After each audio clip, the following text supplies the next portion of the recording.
The chair recognizes the honourable member for Marco City. Thank you very much, Madam Speaker. I'd like to thank Almighty God for this opportunity to be here to amplify the voice and the views and aspirations of the members of Marco City and Bahamians everywhere. Madam Speaker, if bombing on the desk and loud shouts would make the pronouncements of the Progressive Liberal Party come true, the Bahamian people may be fine. But we know, Madam Speaker, that the Progressive Liberal Party has failed the Bahamian people when it comes to the three main objectives that they have stated as it relates to their energy plan. One of the things that this administration has said, Madam Speaker, is that one, they are interested in reliability of power.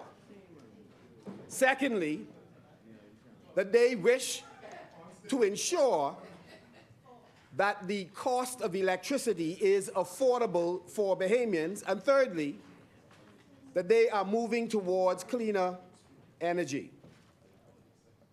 It is now more than 2.5 years, Madam Speaker, that this administration has been in a position to get it done, and they have failed to get it done.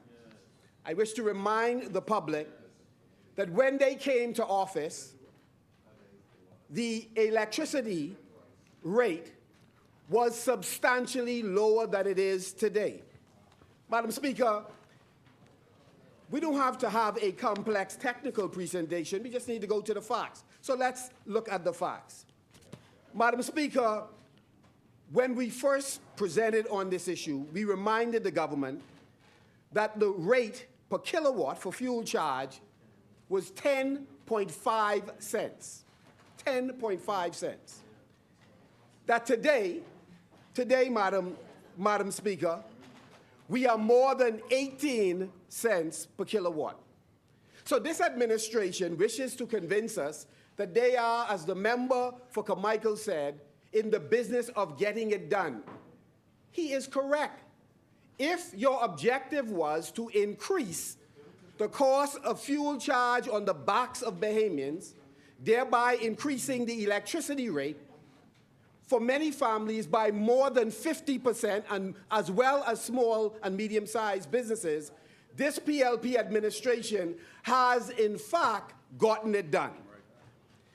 And again, just now, the minister sought to indicate the line of successful managers. Happened to miss out the manager who served under the Free National Movement. But what is interesting is that 10.5 cents per kilowatt was what this manager and their team achieved with the fuel hedge program. The last time the rates were as high as it is now was the last time that Progressive Liberal Party government was in power. There's a pattern.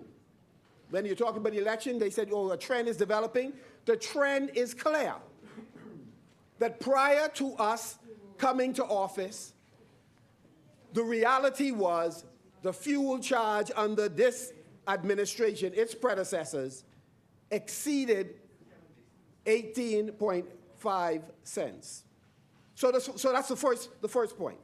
The second point I wish to raise is that this administration should be in the House today explaining their vision for the energy sector, the plan of action that they have devised in order to execute or achieve that vision.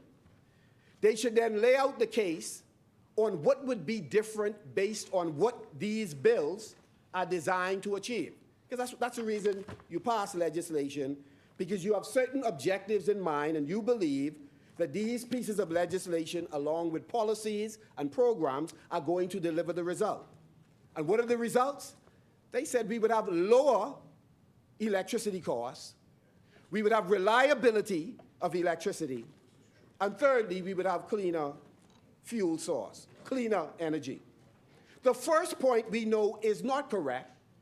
And what makes it worse is that this administration refuses to come in this House and admit that we are where we are, not because of the world economy, not because of inflation. We are in large measure here because the member for Fort Charlotte and the member for Kidd Island got a package of information, some of which I brought with me today, and they refused to take the advice given to them on how this government could provide, how BPL could provide predictable electricity rates. One of the things businesses need is predictability so that they are able to lay out their business strategy. One component of any business mix is the cost of power. This administration had an opportunity when they came in to have predictable prices as it relates to fuel and refused to take simple advice to continue the hedge program. So as a result, as the prices increase globally, the electricity costs and the fuel charge locally also increase, and we are where we are. And so I want to say to every Bahamian who's listening, and every member of parliament who privately would not admit to you that they're struggling at home on their private business with electricity, I want you to know that each time you hear a spirited speech by this administration, is them who is responsible for the high bills you have. It's them. It's them who did not take good advice and have caused us to be in the position that we are in today. The chair recognizes the honourable member for Freetown.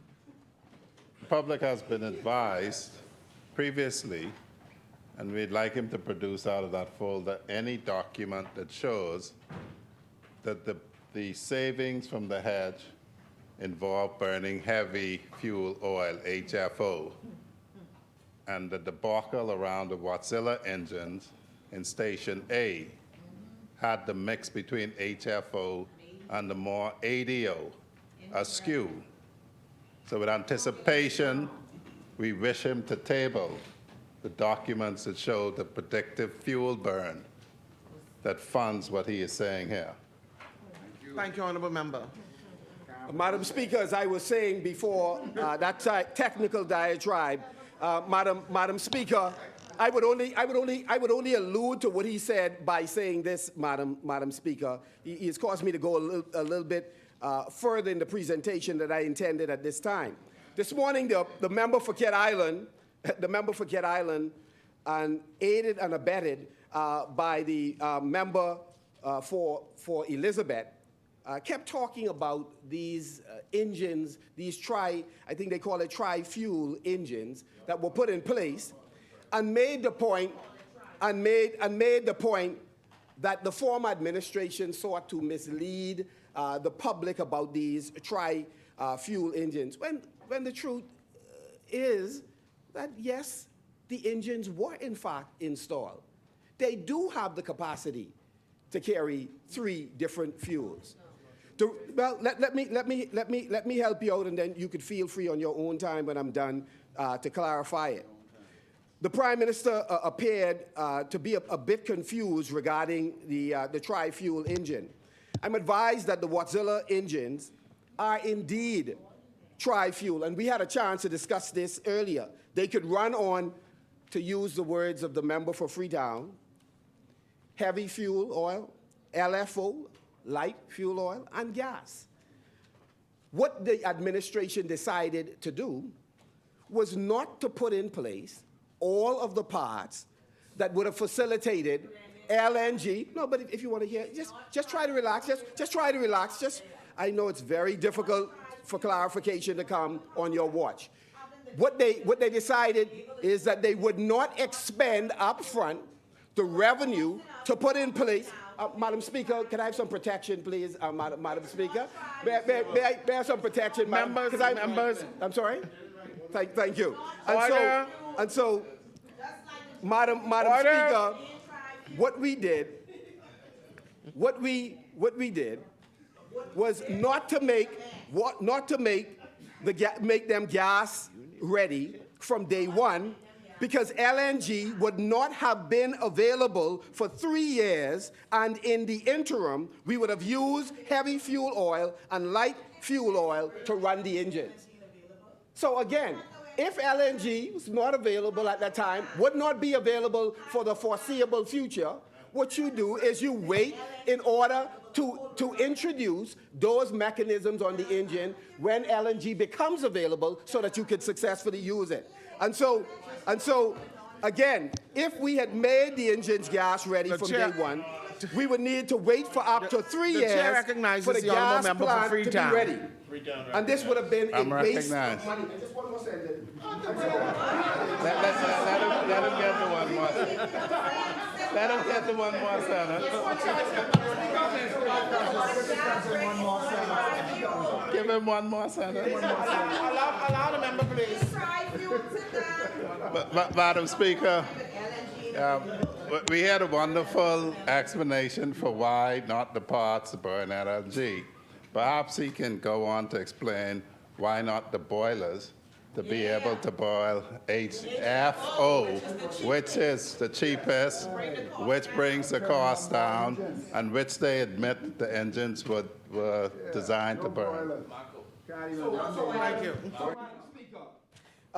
Having said that, I'd like to move on. You can do that in your wrap-up. You all can focus on them issues. We are here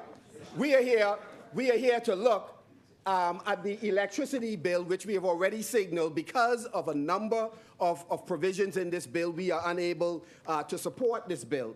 And if this administration was serious, this administration would have come here with what their vision is for the overall sector and what the plan of action would be in order to take care of the legacy debt. What we have not heard from the Prime Minister, from the member for Cat Island, or the member for Seabreeze is what the plan of action is to retire the legacy debt.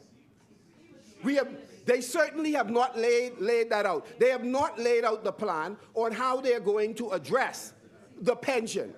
They have not laid out the plan on how they're going to retool the workforce. They have not laid out the plan.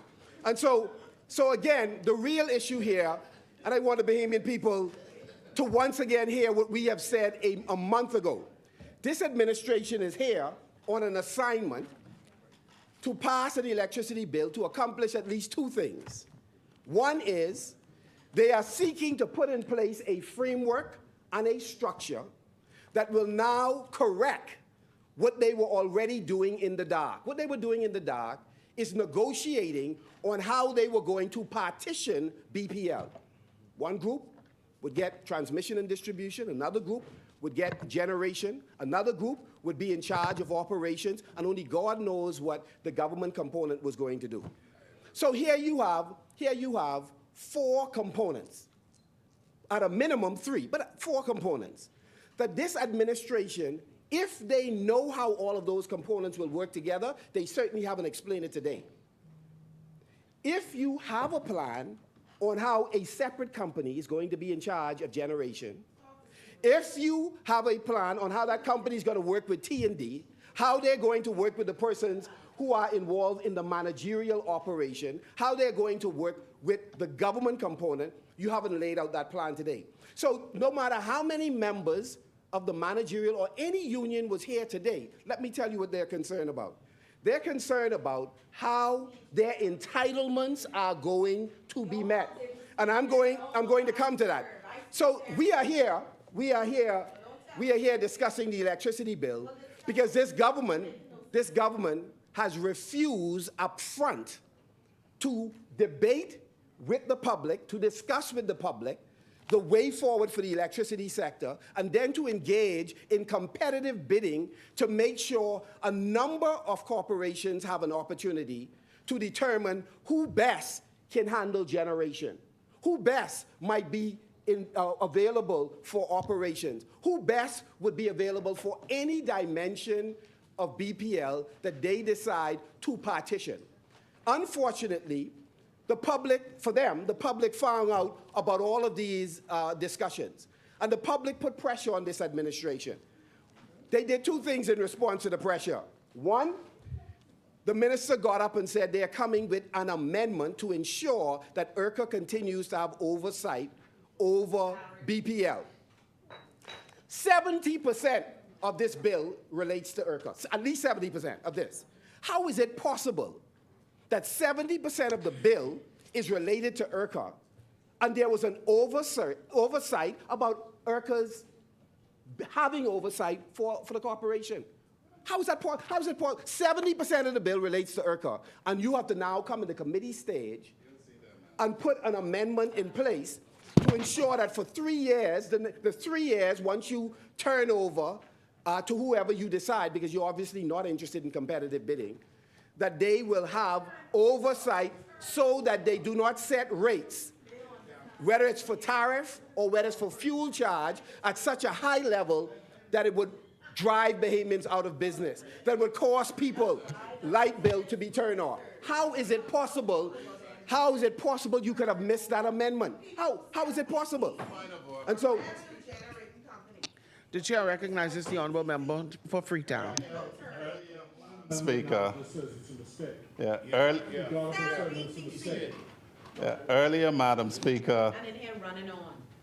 trying to clue the other side in that the large part of this bill is based on the previous bill. I drew East Grand Bahama's attention to Section 41 that is there, that is not going to be amended, that prevents exactly what Marco City says. I think East Grand Bahama just makes the point that the starting argument was this was so big that we couldn't grapple with it. I will at a later point show the very smaller new parts of this that are revolutionary, but the parts that existed before, there was not calamity when they were in place, and now they preaching calamity. Screaming to the rafters. Calamity with exactly the same terms, more or less. The chicken listens, the sky is falling. Yeah. They started out by saying there's a lot of bills, but a lot of Again, Madam Speaker, we are here to discuss the electricity bill, and we are presuming that the electricity bill is supposed to assist us in reducing electricity charge, ensuring greater reliability, and moving to cleaner fuel. The point I've made is Bahamians are paying high electricity bill because this government has failed.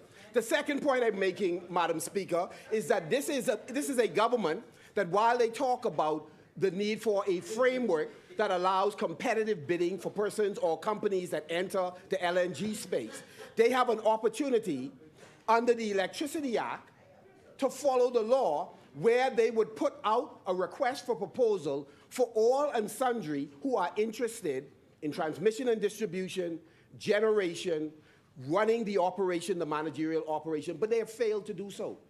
They are having discussions and inking arrangements. So much like with the Central Bank Act, they had to come here in this place and retroactively get permission for Parliament to endorse them breaking the law to go and borrow money from Central Bank. And so this is now a retroactive. The chair recognizes the honourable member for Freetown. every time Marco City doesn't seem to understand the form of parliamentary words for the avoidance of doubt, which means we don't think we're doing anything illegal, but since you're so touchy, we'll put in some words to calm your nerves. One thing I know is the public know that you broke the law. Really? And you came here You're to the pass public. the law in order to cover what you did. And what you're doing here today is a cleaning up exercise. The public will know how you was going to do the things you're discussing in the dark, so you came now with the framework to facilitate it. So that's one of the objectives of the electricity bill. Of course, the second is the pet project of the member for Fox Hill and the member for Cat Island. But they, you know, their goal is to decimate the Hawksbill Creek Agreement.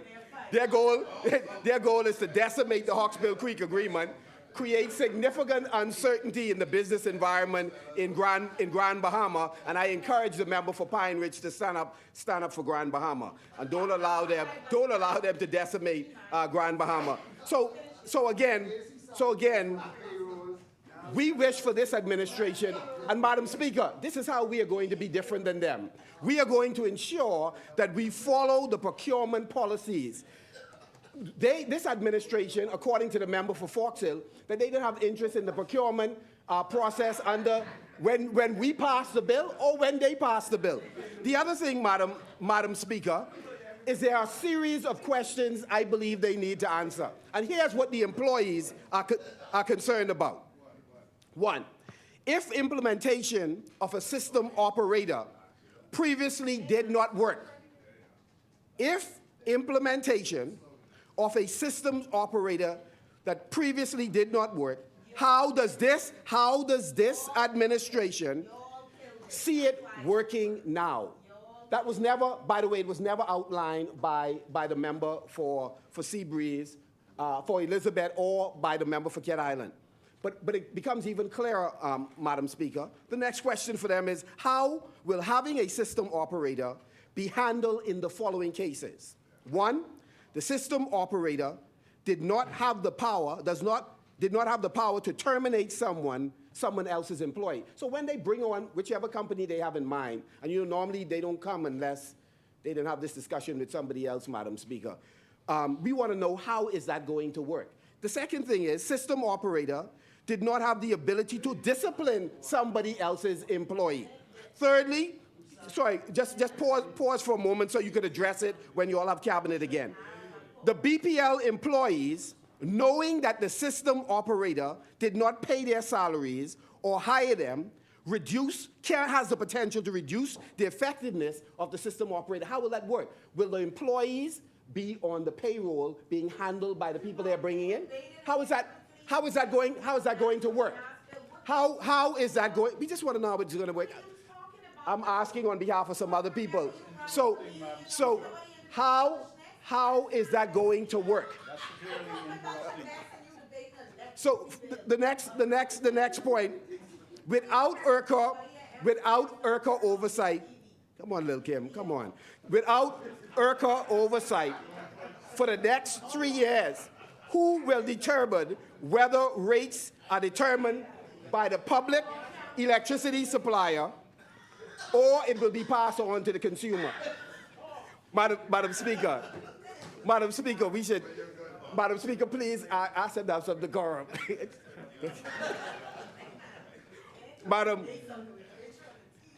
Madam Speaker, we would like to know whether or not any new assets purchased will be owned by which entity?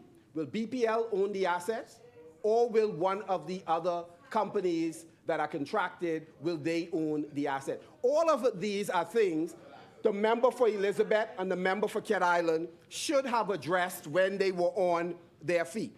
What happens to the assets that are currently being rented by BPL that is not gas capable? Will BPL be forced to purchase these fossil fuel assets?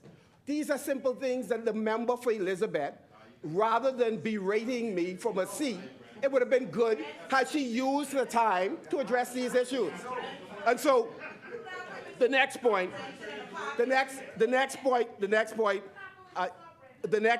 Madam Speaker, if IRCA is not involved in rate determination, review, and/or approval, where will the transparency exist?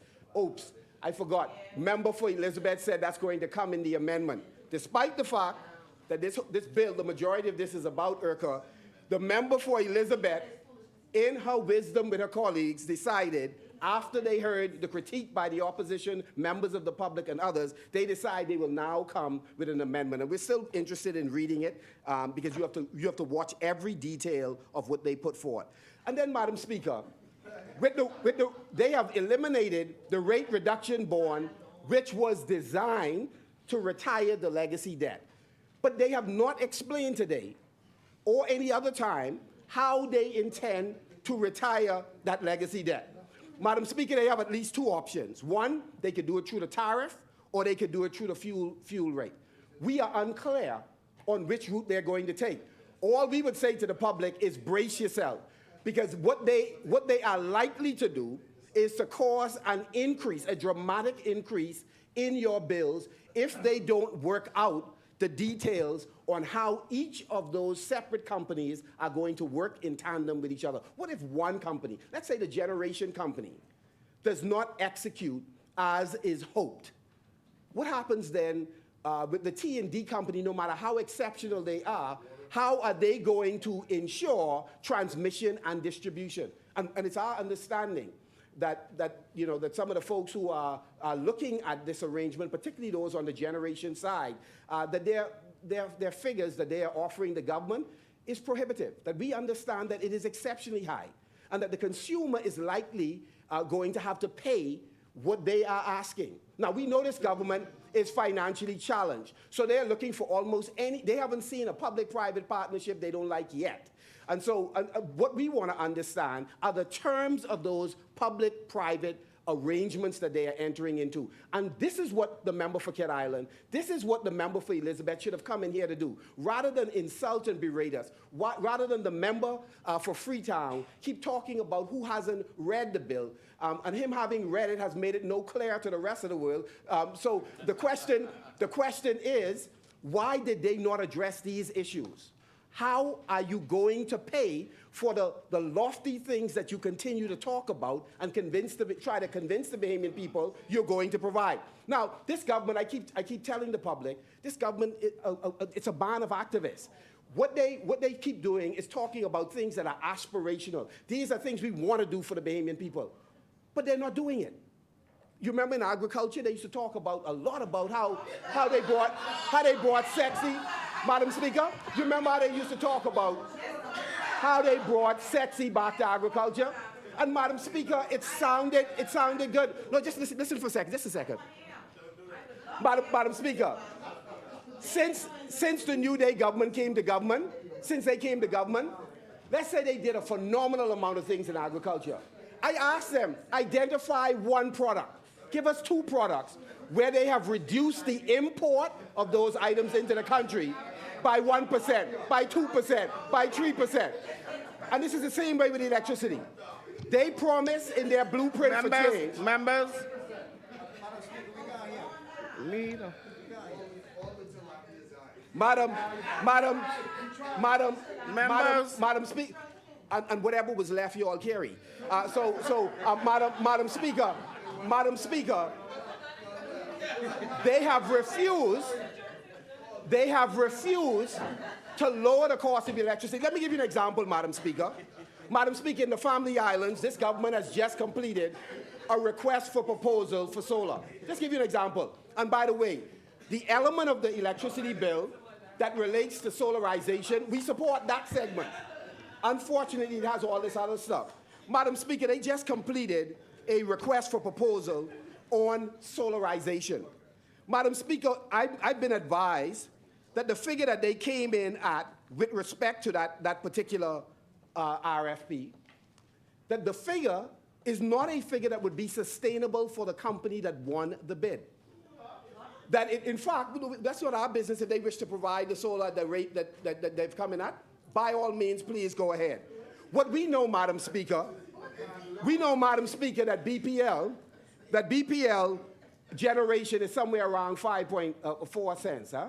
And of course, when you have a proposal that is returned and it is not of 7 or 8%, the possibility of that being sustainable over time is slim to none. And I deliberately understated what the figure is. So when you hear them talking about solarization, we agree. Solarization is in part the future for the energy sector. But what they are accomplishing right now will not get us to the finish line. The math is not matting with them. So don't mind all the figures that you hear them talking about. They have, in fact, they've taken us backwards. Right? We started out with 7 engines working. Ask the member for Elizabeth how much working now. Ask them how many. You remember, Madam Speaker, they said they took 2 of them offline for routine maintenance, etc. Madam Speaker, they didn't bring it back online yet. I wonder whether or not they are no longer working. I wonder, The chair recognizes the honorable member for Elizabeth. Was moved to BPL being under my portfolio. I tabled a Station A report, and I don't know what the member was talking about all day, but I want to help him out with this point. The 7 engines was placed into a dilapidated building, right? In order for all of them to run at one time, there will be extreme vibrations in that building. When they turn all on, the building begins to spoil. You know what spoiling is? The top starts to drop all over the place. So because of the old, dilapidated building they chose to put 7 engines in, we can only run 5 engines at a time in order to keep the old building standing. We are now planning to move 2 at a time once we complete a new area, a new building, where we can put the engines that they can all work at the same time. Thank you, honorable member. Madam Speaker, if they're all working, we'd be very happy, but I noticed she didn't say specifically if all of them are working, and we were hoping to hear that. Madam Speaker, for all of the bluster and all the talk of this administration, there are some simple things that are true. They are responsible, Madam Speaker, for almost doubling the cost of fuel charge since they came to office. Madam Speaker, they, the Progressive Liberal Party, are responsible for increasing, not reducing the fuel charge. So electricity rate, 2.5 years later, has gone up. And yet the member for Carmichael got up in a very spirited way. I thought he said he's Catholic. I thought like me, he's like Pentecostal or jumper. But he was so spirited, Madam Speaker. But the truth is, they failed, Madam Speaker, they failed to reduce the cost of electricity. Madam Speaker, ask the member for Central and Saudi Lutra. Have they helped you with electricity in Central and Saudi Lutra? And look, again, I can see it. I can see him right now nodding his head. No, they have failed me too. Ask Petty. In fact, Petty isn't in here because he's probably trying to figure out how to send some generators to his people in North Elutra. They have failed the Bahamian people in reliability of power. This 2.5 years later, Madam Speaker. So they have failed on the rate, they have failed on reliability, and of course their third is clean engine. I've already explained, Madam Speaker. They have not made any substantial improvement as it relates to solarization. And so I will wrap up just saying this, Madam Speaker. We need a government that is prepared to be transparent and accountable in how they conduct business, Madam Speaker. They should ensure that there's competitive bidding for all of these services that you are making available to members of the private sector. Madam Speaker, cruise ships, I mentioned before. Cruise ships are going to be transitioning to local power source, getting LNG and in some cases electricity from local providers. You would think that the member for Elizabeth would come in this house and would say, listen, we are about to reap a bonanza. Millions and millions of dollars, more than $75 million per year, can be earned from cruise ships who will now dock locally, plug into an electrical supply, or benefit from LNG. The reason the member for Elizabeth has not mentioned it, the reason Cat Island has not mentioned it, because again, it's going to be controlled by the private sector. And Madam Speaker, we are different than them because we believe in smaller government. So I support the private sector taking over these areas where the government is less efficient. But shouldn't we have a transparent discussion about it? They refuse to even mention it in the House. Nowhere in any of the documents they brought, including the LNG one, or in the presentation that has been made today, or in the midterm budget, or nowhere did they mention a potential revenue source that is north of $75 million a year. Think about that for a moment. A government that loves to boast and beat the tables, that's part of why the tables are dilapidated. They beat it so bad. So the question is, Madam Speaker, why would they not mention? Why would they not mention this potential revenue source? Because they shame. They shame, Madam Speaker. They embarrass that there are groups that are going to benefit from this revenue source, and the government never ensured competitive bidding or can figure out what percentage of that money we are going to get as the Bahamian people. We don't begrudge the business people. We admire their brilliance, their ingenuity, their contribution in other areas of this society. But the government is the gatekeeper and have an obligation, a fiduciary duty to take care of our people and our revenue stream. But she would rather engage, the member would rather engage in insults as opposed to just simply saying to the Bahamian people, that there's a tremendous amount of income will be earned, and here's how the Bahamian people will benefit through this administration. Instead, Madam Speaker, others, that's what we want you all to do. But again, Madam Speaker, they have refused to do so. And Madam Speaker, as I close, Madam Speaker, I just want to say, and I think I need to run through a quick list for you, Madam Speaker. A quick list. It isn't going to be long. It isn't going to be long, so I want you all to just bear with me. This administration, Madam Speaker, has a couple of problems. One, it's an administration that loves to flip-flop. On RCL, they flip-flop. They were all pushing shovels in the ground when we were in government, they were criticizing us for our position on Paradise Island. They flip-flop on NIB. Imagine this. The member for Fort Charlotte, Madam Speaker, comes out of cabinet on Tuesday, and by Thursday, the Prime Minister is saying, no, sorry, just sit down. Madam Speaker, on Tuesday, the member for Fort Charlotte got instructions that there's going to be an increase in NIB rates over a 20-year period, right? He then comes to the House of Assembly, makes the announcement, and then the Prime Minister, within hours, rebutted him.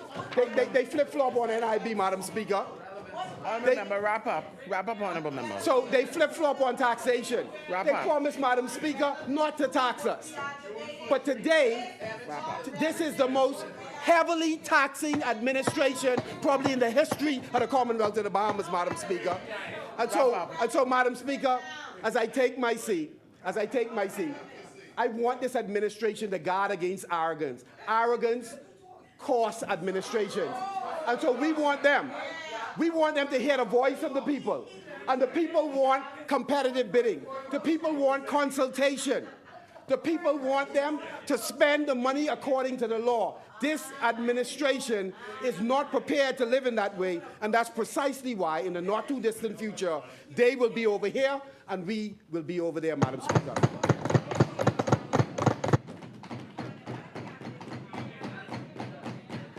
As many